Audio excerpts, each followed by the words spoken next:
Pastor John, quase diariamente recebemos perguntas por e-mail de ouvintes sobre tatuagens. O que a Bíblia diz sobre tatuagens, se é que diz alguma coisa? Há uma referência explícita à tatuagem na Bíblia, Levíticos 19, 28. Ela diz: pelos mortos não ferireis a vossa carne, nem fareis marca nenhuma sobre vós. Eu sou o Senhor. Agora, isso deveria nos dar pelo menos alguns minutos de pausa. Mas é claro, há pelo menos duas razões pelas quais isso não resolve o assunto. A primeira razão é que não estamos mais sob a lei mosaica, certo? Assim, meus irmãos, também vós morrestes relativamente à lei por meio do corpo de Cristo, para pertencerdes a outro, a saber, aquele que ressuscitou dentre os mortos, a fim de que frutifiquemos para Deus. Romanos 7,4. Então, não estamos sob a lei como uma lista de regras que nos torna justos diante de Deus. Agora somos trazidos para um relacionamento com Cristo e nosso comportamento flui como fruto no serviço de Deus. Agora, porém, libertados da lei, estamos mortos para aquilo a que estávamos sujeitos, de modo que servimos em novidade de espírito e não na caducidade da letra. Romanos 7,6. Então, a primeira razão pela qual Levítico 19 não resolve o assunto é porque nós cristãos não estamos sob a lei.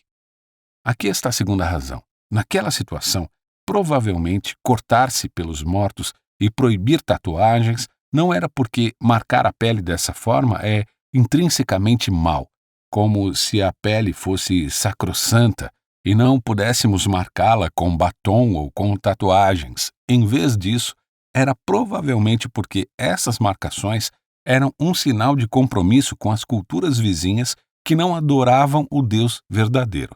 Em outras palavras, a preocupação moral não era a pele e sua inviolabilidade, mas que a tatuagem pode sinalizar algo no coração que não se encaixa com um compromisso radical com Yahweh naquela cultura. Então, essas são as duas razões pelas quais eu diria que você não pode simplesmente citar Levítico 19, 28 e dizer: está aí, Deus diz para não se tatuar. Não é tão simples.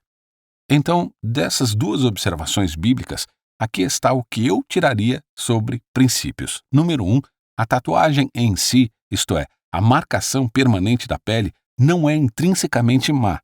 Não é a marcação da pele que está escrita na mente de Deus como isso é inviolável. Nunca faça isso. Número 2. Romanos 7 diz que a maneira de decidir se devemos ou não fazer algo é perguntar: isso está dando fruto para Deus? Essa é a alternativa para estar sob a lei. Estamos dando fruto para Deus?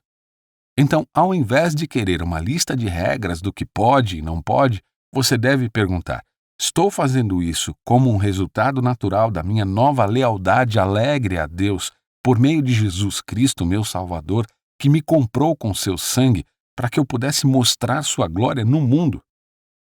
Pergunte-se isso quando for fazer uma tatuagem. Ela está frutificando para Deus? Esse é o tipo de pergunta a ser feita. Ou aqui está uma terceira pergunta. Existe um dever em nossa experiência hoje para o compromisso com as nações ao redor de Israel? Nossa escolha de fazer uma tatuagem é influenciada pelo desejo de ser como as nações que não amam a Deus? Uma pessoa deve perguntar seriamente: por que estou fazendo isso? Quero parecer com as nações que não amam a Deus? Ou sou de alguma forma governado e controlado por um espírito estranho em vez do espírito do Evangelho? Então a próxima coisa que eu faria seria olhar para o ensino do Novo Testamento sobre adornos. O que está em jogo nesses ensinamentos que Paulo dá é que ser um seguidor de Cristo faz diferença em como você se veste, como você se maquia e como você se penteia. É algo realmente claro. Na verdade, é claro no Antigo Testamento também. Você tem, por exemplo, Deus adornando Israel. Isso é muito positivo em Ezequiel 16, 11 a 13. Também te adornei com enfeites e te pus braceletes nas mãos e colar a roda do teu pescoço. Coloquei-te um pendente no nariz, arrecadas nas orelhas e linda coroa na cabeça. Assim foste ornada de ouro e prata. O teu vestido era de linho fino, de seda e de bordados. Nutriste-te de flor de farinha, de mel e azeite. Eras formosa em extremo e chegaste a ser rainha. Isso é Deus se alegrando com quanto cuidado e embelezamento ele teve de sua noiva Israel.